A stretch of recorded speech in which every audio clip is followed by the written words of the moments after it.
Hi hello.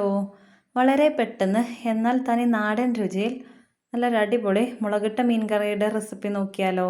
വളരെ പെട്ടെന്ന് റെഡിയാക്കി എടുക്കാം കേട്ടോ. നല്ല കപ്പയുടെ കൂടെയൊക്കെ ഇത് നല്ലൊരു കോമ്പിനേഷനാണ്. കറി ഉണ്ടാക്കാനായി 1/2 കിലോ അയിലയാണ് കേട്ടോ എടുത്തിട്ടുള്ളത്. ഏത് മീനായാലും കുഴപ്പമില്ല, ഇതേ രീതിയിൽ ഉണ്ടാക്കിയാലും മതി. 2 നല്ല പഴുത്ത തക്കാളി, 2 പച്ചമുളക്, കറിവേപ്പില, ഇഞ്ചി വെളുത്തുള്ളി പേസ്റ്റ്, കുടംപുളി, ഇത്ര സാധനങ്ങളാണ് കേട്ടോ നമുക്ക് വേണ്ടത്.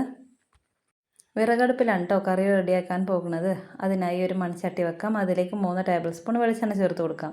ഇതിലേക്ക് ഉലുവ ചേർത്ത് കൊടുക്കാം. ഉലുവ ഒന്ന് മൂത്ത് വന്നതിന് ശേഷം കറിവേപ്പിലയും ചേർത്ത് കൊടുക്കാം. കറിവേപ്പിലയും ഒന്ന് മൂത്ത് വന്നതിന് ശേഷം ഇഞ്ചി വെളുത്തുള്ളി പേസ്റ്റും ചേർത്ത് കൊടുക്കാം.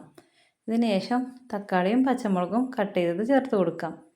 ഇത് നന്നായി ഒന്ന് ഇളക്കിയതിന് ശേഷം ഒരു 2 മിനിറ്റ് മൂടി വെച്ച് വേവിക്കാം. ഇതിലേക്ക് ഉപ്പ് ചേർക്കണേ. ഉപ്പ് ചേർത്താൽ പെട്ടെന്ന് വഴന്ന് കിട്ടും.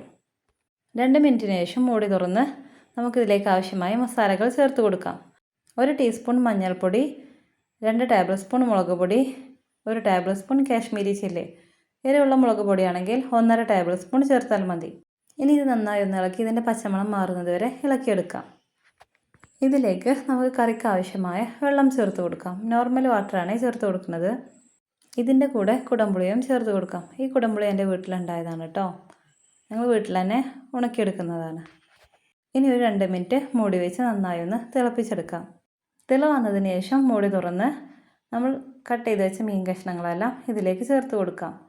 ഉപ്പ് കുറവാണെങ്കിൽ ഈ ടൈമിൽ ചേർത്ത് കൊടുക്കാവുന്നതാണ്. കറി ഒന്ന് ചെറുതായി ഇളക്കിയതിന് ശേഷം 2 മിനിറ്റ് മൂടി വെച്ച് വേവിക്കാം.